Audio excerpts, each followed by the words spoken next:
Thank you again so much for being here. My name is Doug McDaniel. I'm serving as chairman of Young Business Leaders, and just on behalf of our board, we just thank you so much for being here. We do, if you're new to YBL, we do a couple of these events a year where we bring lots of folks together, and we'll have a speaker who's a leader in politics or business or sports, and we've had some big names through the years, and today is certainly no exception. So we really appreciate you being here. If you hadn't finished eating, keep eating. It doesn't hurt my feelings. If your back is to me and you're chewing food, enjoy yourself and enjoy the dessert. And I do want to thank our sponsors. We can't say this enough. You'll see names on the tables. You'll see names in the program. And this ministry is a nonprofit ministry, and it just simply wouldn't be possible without the generous support of our many sponsors, and so we thank you. I also just want to acknowledge briefly our board.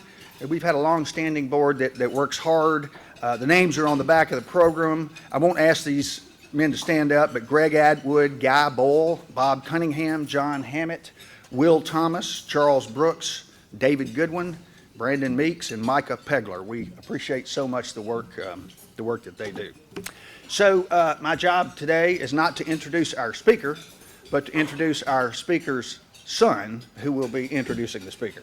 So I want to tell you a few things about David Felker, and he will introduce his dad. So David is a minister. He's on staff at First Presbyterian Church. He's a minister of discipleship, but for the most of his time there, he's worked with young men, and so if you've not had occasion to get to know David, I really encourage you to do that. So David is the son of a football coach. Consequently, he has lived in many different places. So get this. David was born in Tuscaloosa. He graduated from high school in Fayetteville, Arkansas, and he graduated college in Starkville, Mississippi. So as he says, this gives him a very unhealthy love of all things SEC football. So David's married to Lauren. They have 3 children. One of them is a newborn. And so David, I'm going to ask you to come up and introduce our speaker today.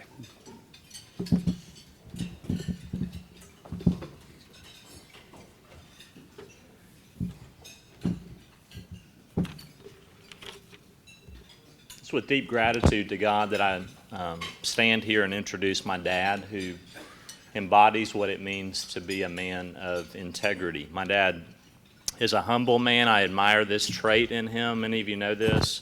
My dad was named the head football coach at Mississippi State in 1985 at the age of 33. Considering that I'm now 36, that's a little bit discouraging to me. But he was a 3-year starter at quarterback at Mississippi State. It's one of the most beloved football players of all time. In 1974, he won the SEC Player of the Year award, where he is in the company of Tim Tebow, Peyton Manning, Herschel Walker, and Bo Jackson. In the last 50 years, only 3 players from the state of Mississippi have won this award, my dad and 2 men named Archie and Eli. My dad, for me, a classic example of his humility was when my brother and I, as children, we found his SEC Player of the Year trophy, and we drew all over it with colors, with markers, and my mom uttered those famous words, "Wait until Dad gets home." And when my dad came home, he saw the trophy and he laughed, and he walked upstairs and he put the trophy in the attic where it remains to this day. And I love that story because for my dad, that trophy was not weighty to him. Those things on his resume, they don't define him, they don't make him somebody. They're not his justification or his righteousness, but he is hidden in Christ. He is found in Jesus, not having a righteousness of his own. I told this story in a sermon at First Presbyterian a few months back when I was in the 8th grade. We lived in Tulsa, Oklahoma. I attended Tulsa Union, which is it was and is a football powerhouse. And in a junior high game, we were playing our rival, the Jinx Trojans. And I was playing on defense. I was playing cornerback. And of course, many of you know that in that position, often you're lined up on an island man-to-man against a wide receiver, and it is up to you to stop him. And in this game, we were in the lead. The stadium was full. We were, of course, playing our rivals. Everyone was excited. We just had to hang on. And my receiver got past me, and he beat me, and he scored the game-winning touchdown, and we lost.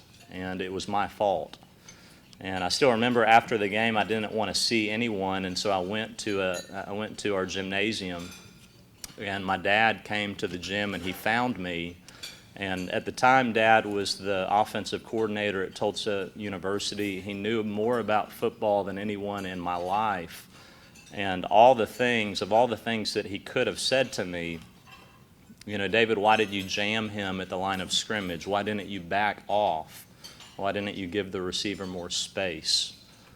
Of all the things that he could have said, he uttered this 5-word sentence that I'm still talking about 20 years later. Dad said, David, I love watching you play. And so no matter my failings or fumbles in whatever sphere, whether that was football or whatever sphere of life, my dad, he practiced grace to me.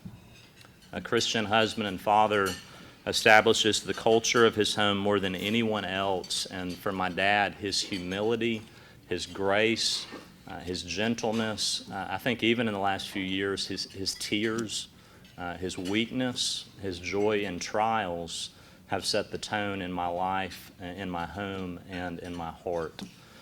And so many a man proclaims his own steadfast love, but a faithful man who can find. And so I'm thankful to introduce my dad to you today, Coach Rockey Felker.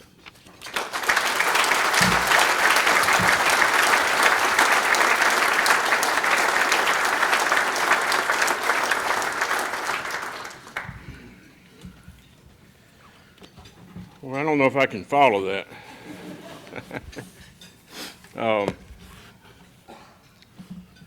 David's a lot better speaker than I am. I can beat him in golf. I'm a lot better golfer than he is. And I was a lot better football player than David was. But I'm very proud of all my 3 sons and David especially. And thank you for, he loves Jackson, and thank you for you that know him and the way you take care of him. And you know, he loves being here. I got a lot of memories of Jackson.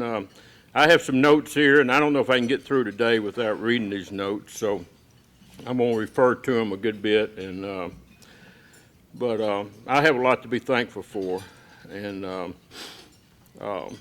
you know, coming back here to Jackson many times and playing over here in Memorial Stadium and watching games as a teenager, and then actually getting out there and playing, and you know, really when I look back at my life, I've really been blessed time and time again. God has been faithful to me, regardless of my attitude towards Him or my love towards Him. I've always wanted to do things my way. And He wouldn't give up on me. God made a way in my life, and even though I didn't understand everything that happened in my life as a coach and a husband and a father, you know, I didn't always agree with it. You know, it was God's plan, and always seemed to show me that plan later on down the line. I'm thankful that I made a decision early in my life to accept Jesus as my Savior. You know, I felt His Spirit through all the decisions that I've made. Most of the time, I only went to Him when there was a big decision, when there was a move to make or a critical decision. But I always felt His Spirit in my life, and I faced a lot of adversity over my life, like we all have. I'm very thankful that the adversity that I have faced have been. I look at it as the way life is. You know, I've been fired 3 times. You know, I have lost my wife after 42 years, which was you know, a tough thing to go through, but yet it was a blessing to be married for 42 years to her, and to go through cancer for 6 years with her. You know, we were able to get prepared for that in a way, whereas some of y'all have faced, I'm sure, things that you know, lost a loved one that quick with a heart attack or an accident, and we'll get a phone call, or lost a son or a daughter at an early age, and I can't imagine that kind of adversity. But we know that life is about getting knocked down and having the courage to get back up. Romans 8:28 says, we know in all things God works for the good of those who love him and who've been called according to his purposes. And I can say that I didn't always have the best attitude with God when I faced adversity. I didn't always see the big picture like he did. I asked God many times, why? Why did I get fired, or why do we have cancer? Or I asked God many times that question. I'm thankful that I grew up in a Christian family and had a dad who made God a priority. My dad was a high school football coach, so sports was very important to me. Faith, family, football were all very important.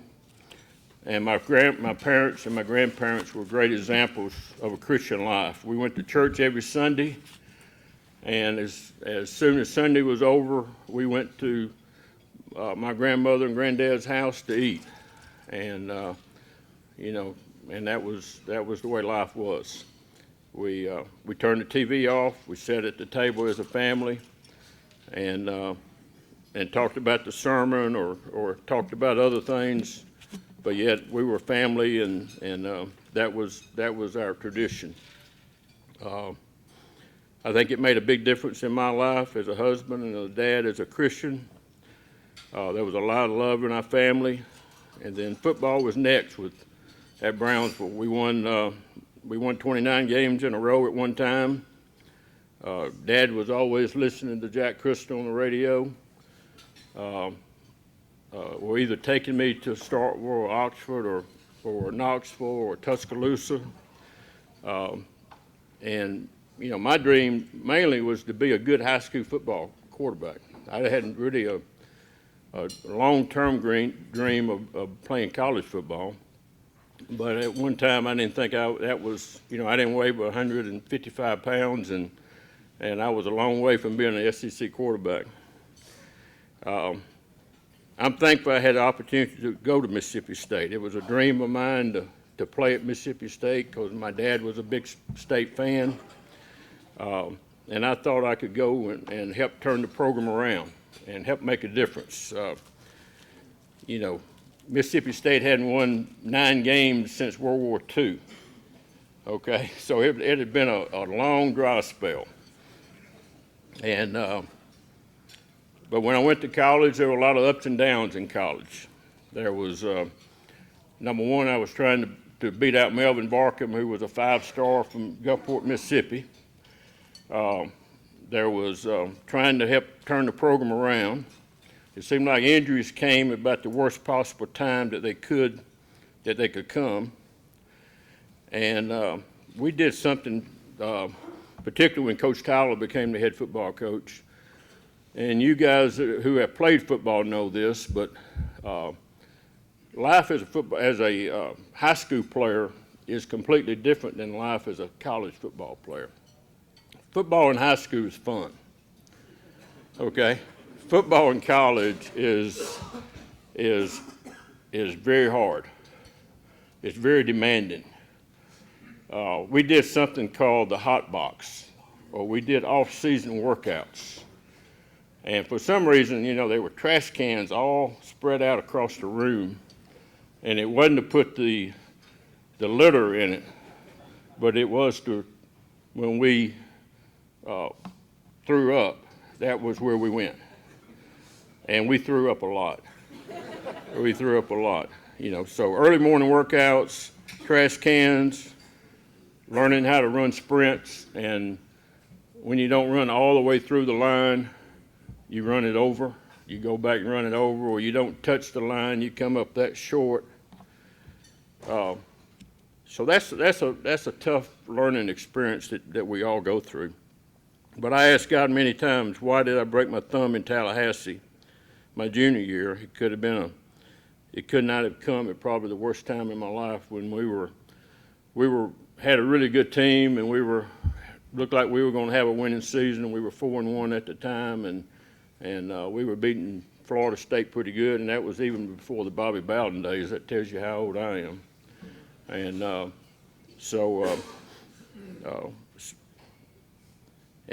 but God was there, and He always showed me His love for me. State hadn't won 9 games since World War II, and we finally did in 1974 with the 9-3 record. And when I think about football, it's been a big part of my life. It's probably been a big part of many of you also. It's taught me how to get up when you get knocked down. You know, you have a choice whether to lay on the ground or you got to get up, one or the other. And that's what football teaches you, a lot of, in life. You're going to get knocked down. There's so many relationships that are so special. Relationships with teammates who put the same effort I did into it. We live together in MacArthur dorm. We practice together every day. We go to practice, and we're in the locker room, and we're the smelly football locker room, which we all have been a part of. We lifted weights together. We ran sprints together. We got up early in the morning to go to workouts together. We won games together. And really, there's nothing like a winning locker room. There's really not anything like a win. When you have paid a price and worked your tail off, and to be in a locker room with a bunch of guys that have done it just like you have, that is one of the greatest moments that I can say in football, is to be in a winning locker room. When you celebrate and you're hugging, and just that experience. We lost games together. We would huddle up together, and we would call a play, pro right, pass 228, X post on 1, and we would go to the line.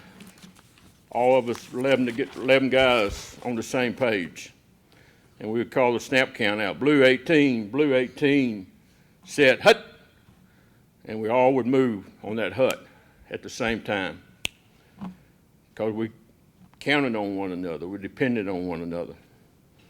Football is a little different now. Back then the receivers used to put the hand on the ground. Now they're up in a 2-point stance where they can move around and see what's going on. Football has changed from a standpoint that you really don't have to hear anymore to play football.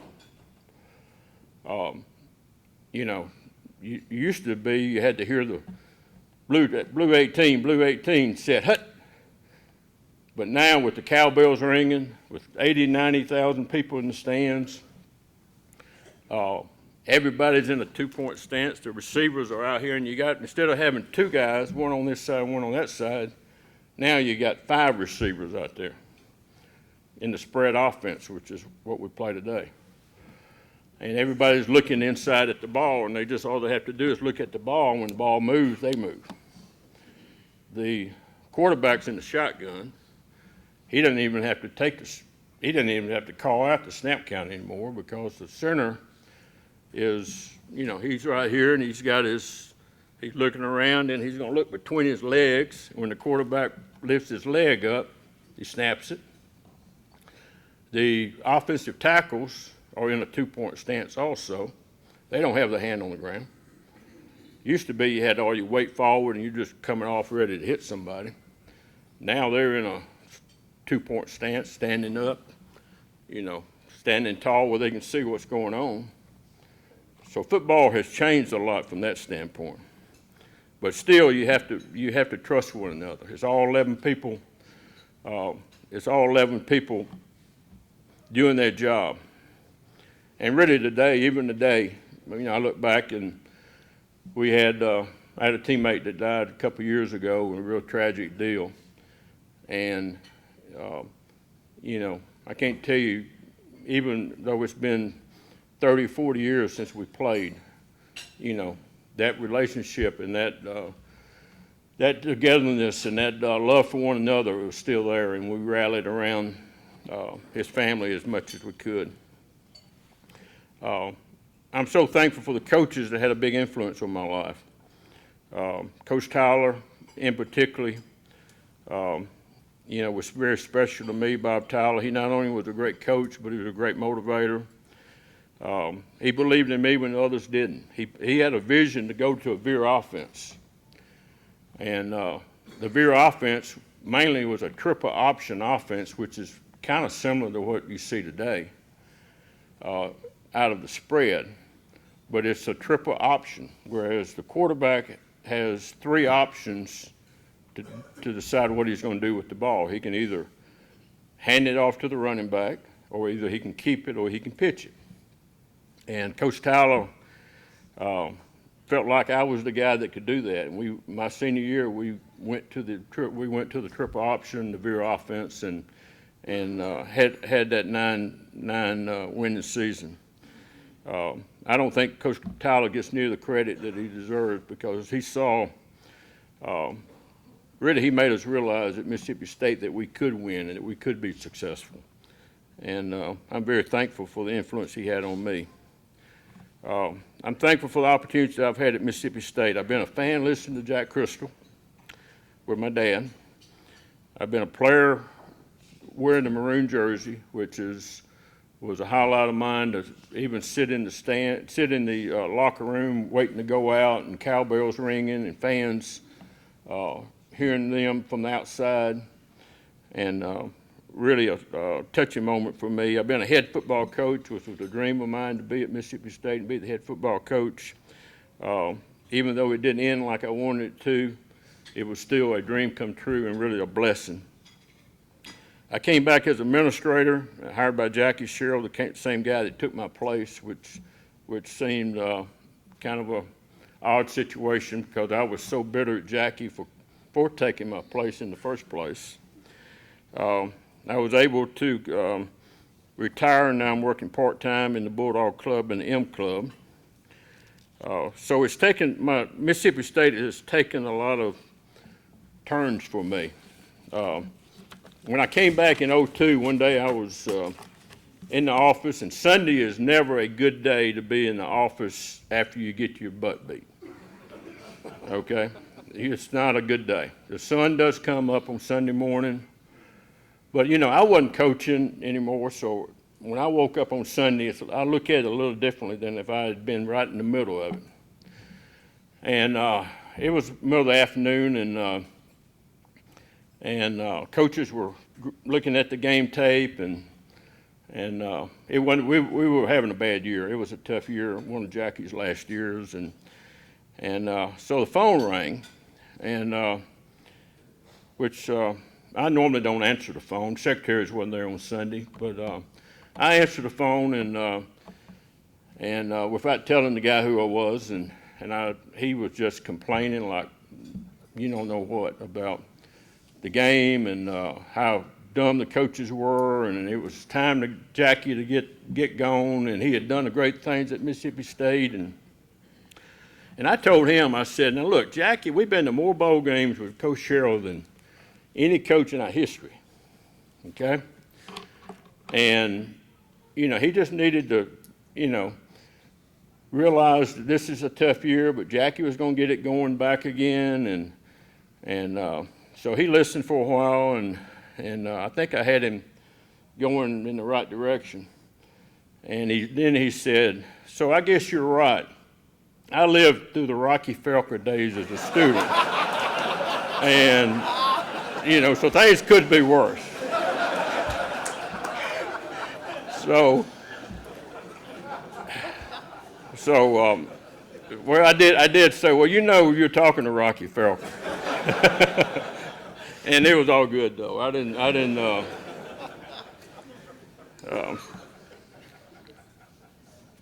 Other things I have a lot to be thankful for. I'm thankful I met Susan Tingle the fall of '73.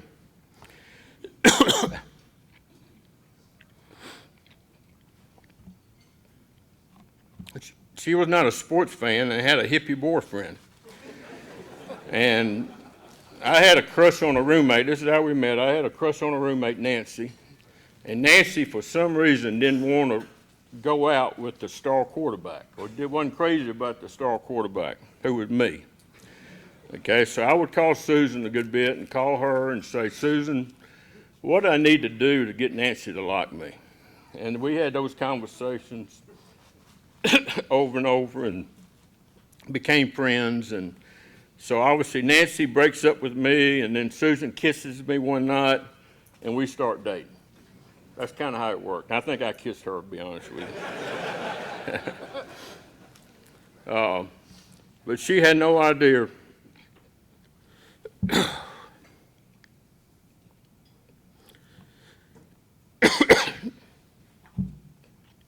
She had no idea what life was going to be like married to a college football coach.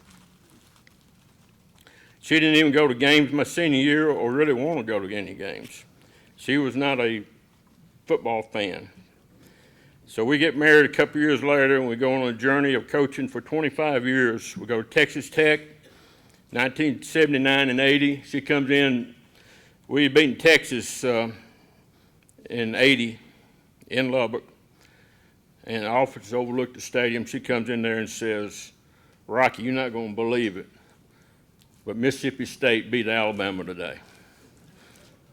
That's where I was when State beat Alabama. We had just beaten Texas that day.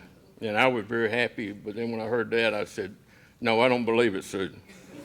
I don't believe it. Then we go to Memphis. Well, the first job I took was Lubbock, Texas. Can you imagine as a wife taking somebody to Lubbock, Texas? Way out there in West Texas. Then Memphis was next.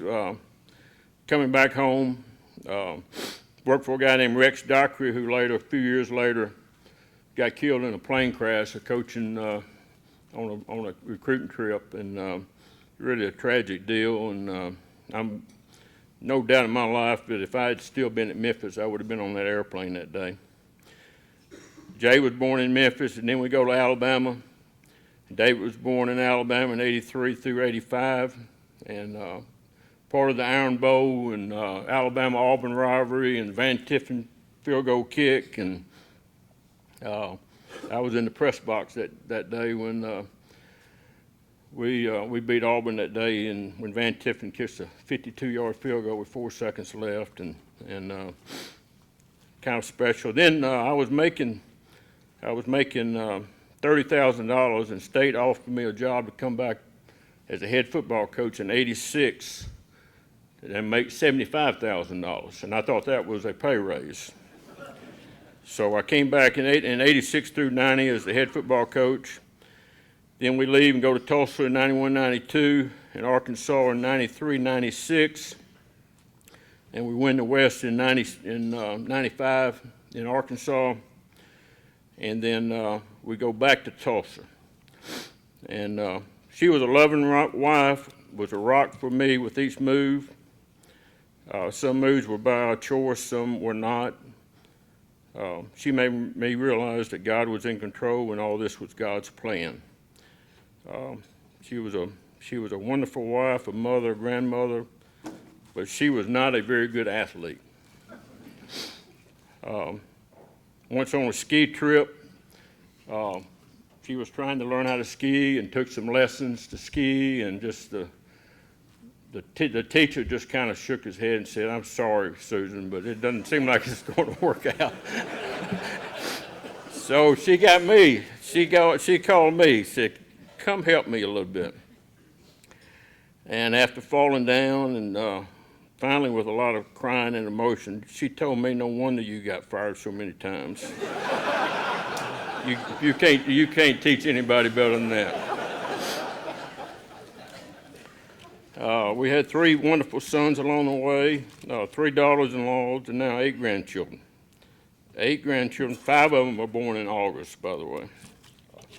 So August is like Christmas. She told me many times that all she ever prayed for was a Christian husband and a Christian family.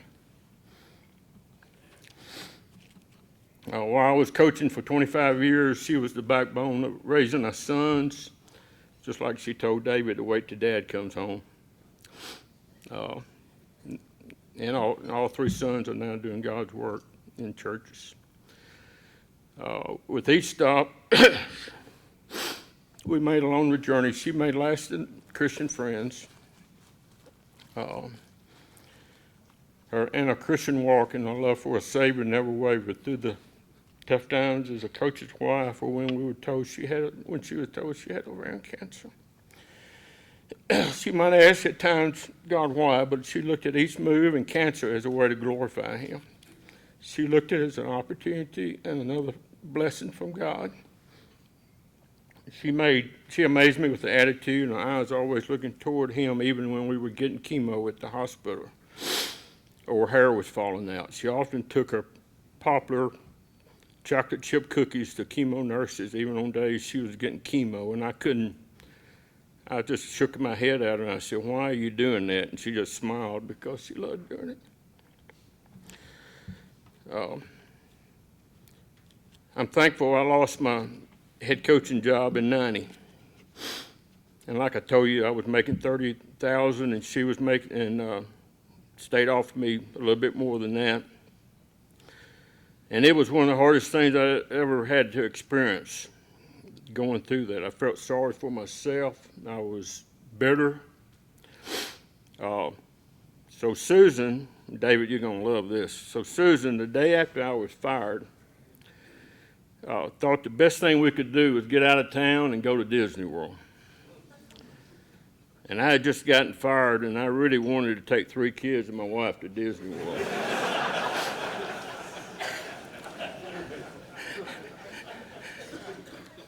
Jay was 9, David was 7, and Stephen was 1.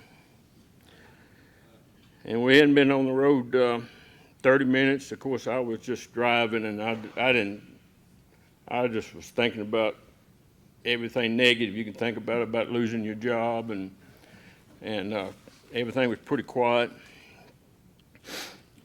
And Susan didn't know what to say to me either. She was a great wife, but she didn't know really what would make me feel better. Then all of a sudden, David asked Mom the question, "What is sex?" And I'm just driving along. I'm gonna let her handle this one.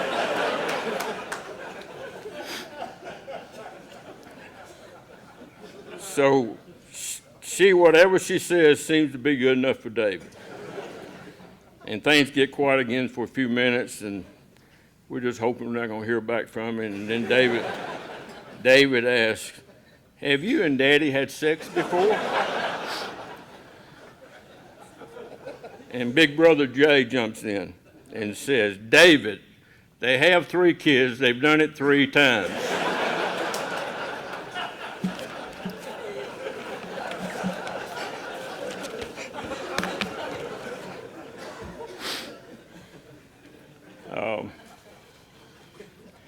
So anyway, so we get back to Disney World, and I was just waiting for the telephone to ring, and one of my best friends was the head coach at Tulsa, and he kept calling me and said, "Rocky, why don't you think about coming to Tulsa?" And I was a SEC football. I wanted to go somewhere that was big time.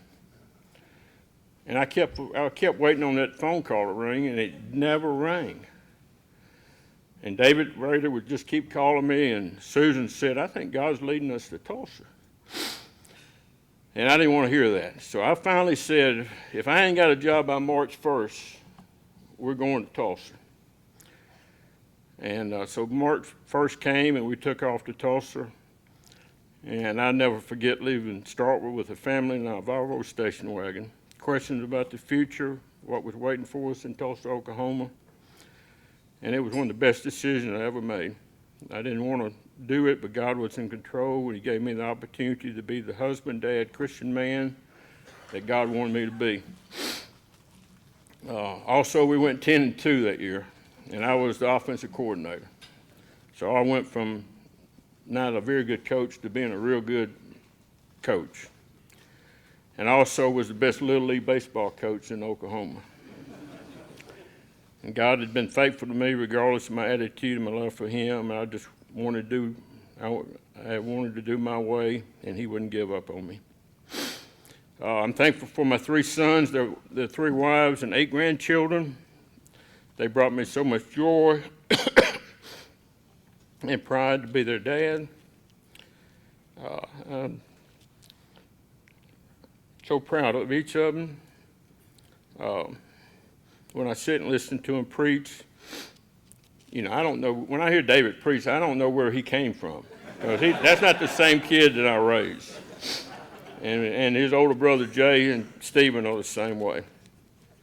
I really believe God has had his hand in this, and God was working for my good through it all. In life, we would all prefer victories, but many good times, God uses setbacks and defeats to build our character, strengthen our faith, and set squarely on his path. God's vision for me and you is to become more like him.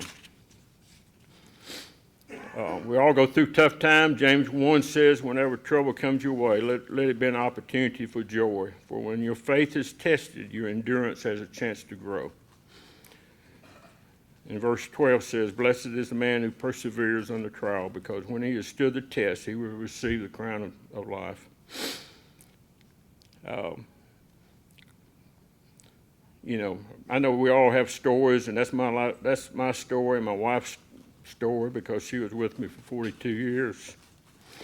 But I do feel like I know a little bit about adversity because of losing her and what we went through with that. And I know what it's like to lose a football game because I've lost a ton of them over the years. And to get fired 3 times and didn't know where your next paycheck would come from. But we all go through tough times in adversity, and I haven't been proud of the way I handled it all the times. I felt bitter, and I asked God why. The real truth is that God really does have a plan, and he's a big God.